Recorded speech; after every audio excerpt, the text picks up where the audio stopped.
de choses comme pour les autres. Cette année, c'est bien parce qu'il y en a pour tout le monde. Il y a des moments up, il y a des moments down. Il suffit de les connaître pour agir au bon moment. Alors, qu'est-ce qui se passe pour vous, les Gémeaux, en 2022? Eh bien, toutes les idées que vous allez avoir déclenchées en 2021, c'était normal, puisque Jupiter, la planète de la chance, était en Verseau, signe d'air comme vous. Voilà pourquoi je suis habillée en blanc. Je ne sais pas si blanc c'est vert ou la couleur verte ou la couleur blanche. J'ai pris du blanc. Et en fait, ce Jupiter était en Verseau et vous envoyait des bonnes ondes. Le problème, c'est qu'il est parti s'installer en Poisson, là. Donc, du coup, vous n'allez pas réaliser vos plans tout de suite. Il faudra attendre pour que vos projets se concrétisent. Vous allez attendre un tout petit peu. Vous allez attendre que Jupiter aille s'installer dans le signe des Béliers. Ce sera au mois de mai, du 11 mai au 28 octobre. Avant, vous allez tout simplement, pour une fois, garder les pieds sur terre. Mais lorsque Jupiter sera en Bélier, en fait, ça va avoir un impact sur vos projets, sur vos relations aussi avec les gens, mais les amis. Et là, les choses vont s'ouvrir. Entre avril et mai, en 2022, Saturne est toujours dans le signe des Verseaux, donc Saturne vous aide. Il vous aide à donner du sens à votre vie, il est en trigone avec vous, et Saturne, c'est quand même le grand-père du zodiaque. Il vous aide à vous structurer, il vous permet, vous qui êtes toujours partant pour courir dans tous les sens, en fait, ce Saturne vous permet de jouer avec le temps. Et au lieu de chercher finalement à réaliser des rêves un peu éphémères, parce que vous êtes le papillon de la bande quand même, vous allez savoir en 2022 comme en 2021 approfondir vos démarches et vous perfectionner. Je vous parle d'amour, je sais que ça vous intéresse. Alors en amour, en janvier, Mars, la planète de l'amour, va se trouver dans le signe du Capricorne. Elle va donc être en face de chez vous. Et cette planète va être en opposition avec vous, au niveau du couple, conjoint, collaborateur, et ça peut vous chahuter. Pourquoi? Parce que vous allez avoir encore besoin de liberté. La liberté chez vous. Donc il peut y avoir quelques perturbations, turbulences, mais en mars, Vénus, et la planète Vénus et la planète Mars, l'action, vont être dans le signe des Verseaux, qui est un signe d'air comme vous, dans le secteur de vos idées, le sens de votre vie. Et là, ça va s'arranger parce que vous allez respirer.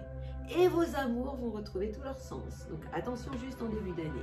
Et vos amours vont repartir, oui, avec à ce moment-là, Vénus qui va arriver après dans le signe des Gémeaux.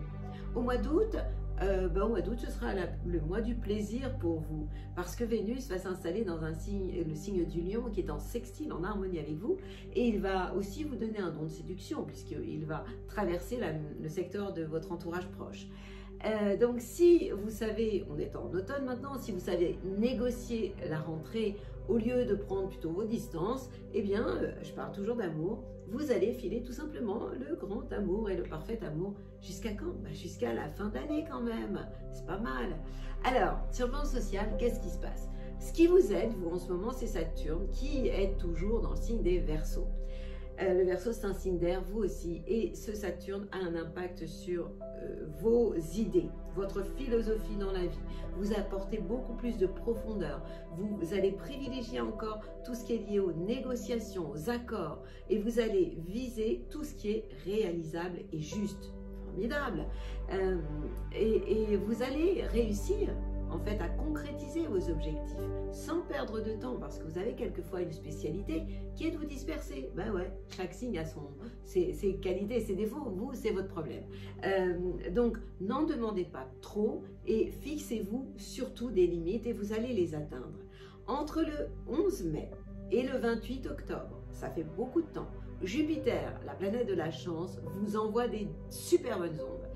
Elle sera en Bélier, elle sera dans le secteur, elle va avoir une influence sur le secteur de vos idées, de votre philosophie de vie, et vous allez accélérer à ce moment-là la cadence, vous passerez à la vitesse sup, les désaccords vont disparaître aussi, et la chance va s'imposer à vous. Et les choses vont se concrétiser vraiment, et votre avenir va pouvoir s'écrire à ce moment-là.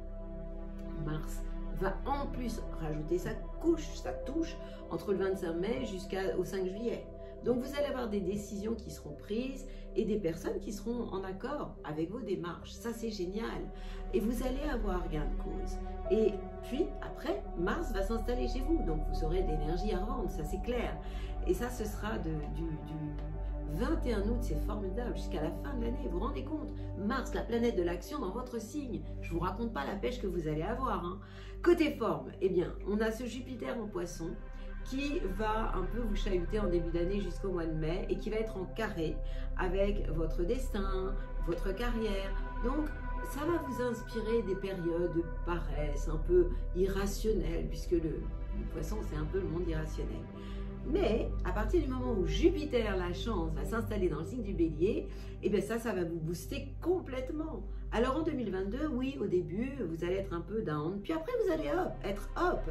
Et il faudra profiter en fait de mai à octobre pour faire des choses. Et vous allez être à ce moment-là dans une période où vous allez être boosté. Mais c'est vrai qu'il y aura des variations cette année d'humeur, des moments où vous allez osciller de manière totalement déconcertante. Et donc, moi j'ai envie de vous dire de pratiquer un sport qui vous plaît. Ce sera essentiel, un sport qui vous passionne pour garder le cap tout simplement. En 2022, moi je vous conseille quoi? Eh bien, c'est important que vous compreniez que vous avez toutes les chances de concrétiser vos ambitions personnelles, mais à condition d'être raisonnable. Et raisonnable, vous allez pouvoir l'être. Pourquoi? Parce que Saturne va vous y aider. Ouais, merci Saturne. Et vous allez éviter la dispersion et vous allez éviter les déceptions. Alors, vous allez me dire, quel élixir je pourrais prendre? Ben, vous êtes le plus impatient de la bande, hein. Même si Saturne est chez vous, c'est quand même dans votre nature l'impatience. Donc moi je vous conseille de prendre de toute façon de l'impatience. Vous cogitez pas mal, hein, vous les Gémeaux. Pourquoi? Ben, parce que Mercure c'est votre planète. Alors, donc dans ce cas-là, moi je vous dirais toujours de prendre du white chestnut, puisque le white chestnut pourrait éviter de trop cogiter. Et puis Clématis va vous aider à garder les pieds sur terre, puisque vous êtes un signe d'air. Bon, allez, je vous souhaite, je cours parce que vous courez, hein. Il y en a deux à l'intérieur de vous, alors il faut que les deux soient en accord. Tout un programme. Je vous souhaite une super année à la hauteur de vos folies les plus indécentes aussi. Super année.